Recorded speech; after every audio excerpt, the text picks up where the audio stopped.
Las condiciones internas de la tubería son una de las importantes. Recordemos en principio lo que es el perfil del flujo. Recuerden ustedes que la velocidad del fluido cuando va en el centro de la tubería pues es mayor. Conforme se va acercando a las paredes del fluido pues va disminuyendo. Entonces para la instalación de un medidor debemos de seguir realmente al pie de la letra las instrucciones del manual del fabricante, ¿sí? Pero recordemos de que cuando un fluido va por el interior de una tubería pues tiene un perfil de flujo.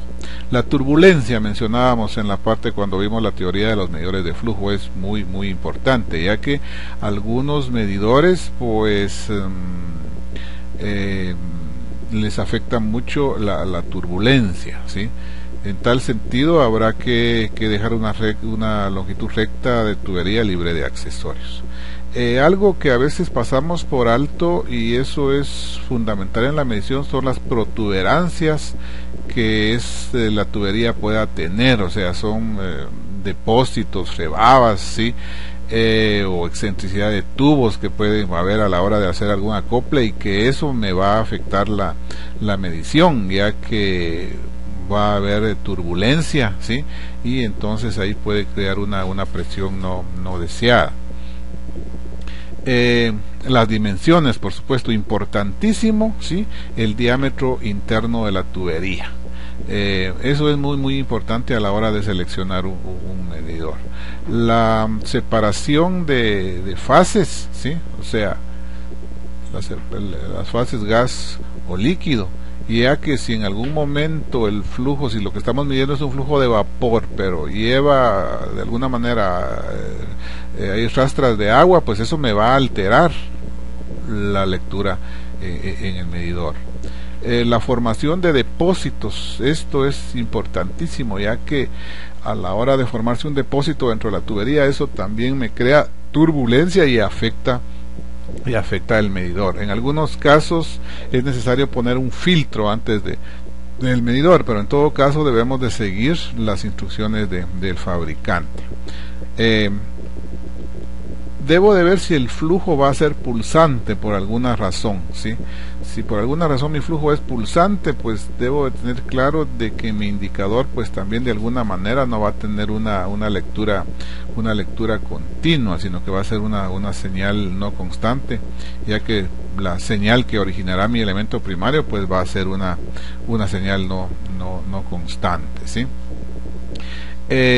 Si el flujo es bidireccional, o sea, por alguna manera el proceso me exige que el flujo circule tanto en una dirección como en la otra dirección, ¿sí? Entonces recuerden ustedes de que no todos los medidores me van a medir el flujo en las dos direcciones, ¿sí? En tal sentido debo de especificar claramente eso, ¿sí? De tal manera de que mi medidor de flujo sea un medidor de flujo bidireccional, que me pueda medirlo en los dos sentidos, ¿sí? Debo de tener presente que una diferencia de presión elevada, ¿sí? En el caso de un medidor que opere por el principio de presión diferencial, si el diferencial de presión es muy elevada, pues esas placas de orificio en este caso tenderían a pandearse y por consiguiente alteran el valor de la medición. Si ustedes tienen oportunidad de ir a un ingenio cuando le están dando mantenimiento, van a ver ustedes de que las placas de orificio a veces salen deformadas, y es derivado de que tenemos una diferencia de presión elevada, ¿sí? En conclusión, para esta parte de la condición interna de la tubería, ¿sí? Podemos decir que estas son las más importantes, las condiciones internas de la tubería, ¿sí? Porque realmente es la parte que está como que en la atmósfera del elemento primario, que es donde se está generando la señal.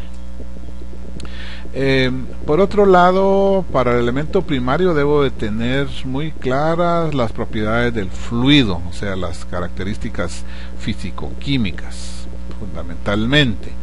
Y bueno, como les mencionaba, debo de saber, por supuesto, qué líquido voy a medir, si es un líquido o un gas, y en todo caso su viscosidad, o sí, si es un fluido corrosivo, si es un fluido inflamable, si es un fluido que se solidifica a temperatura ambiente. La abrasividad es importantísima, ya que si, por ejemplo, el que yo selecciono finalmente es un medidor tipo turbina y es un flujo muy abrasivo, pues lo va a gastar y la precisión del medidor pues se va a ver afectada inmediatamente. La transparencia del fluido es muy importante en el caso de utilizar rotámetros de baja presión, en donde la escala está en la pared de la tubería, ¿sí?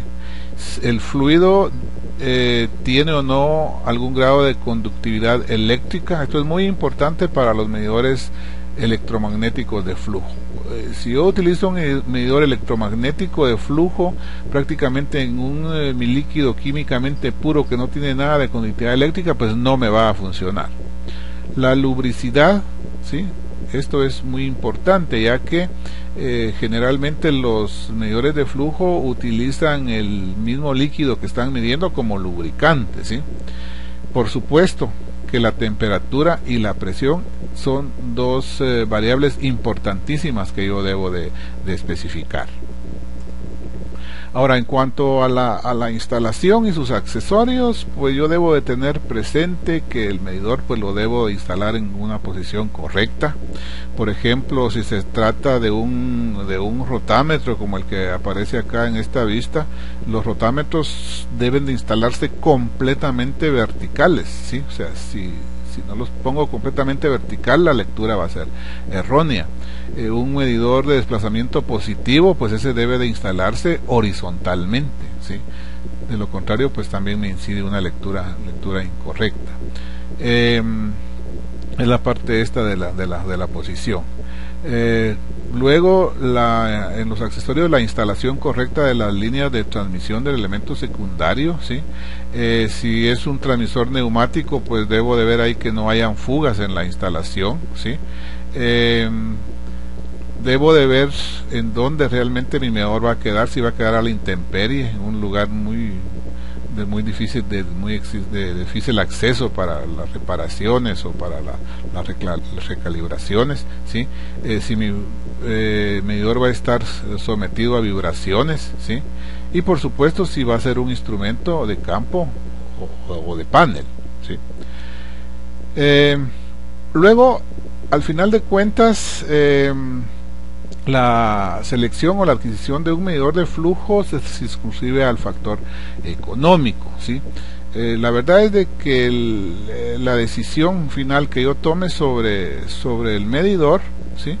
Debe de basarse en la relación costo-beneficio, ¿sí? O sea, realmente lo que les mencionaba, si yo quiero un medidor de una precisión alta, pues voy a tener un mejor producto al final de cuentas y eso puede redundarme en un beneficio.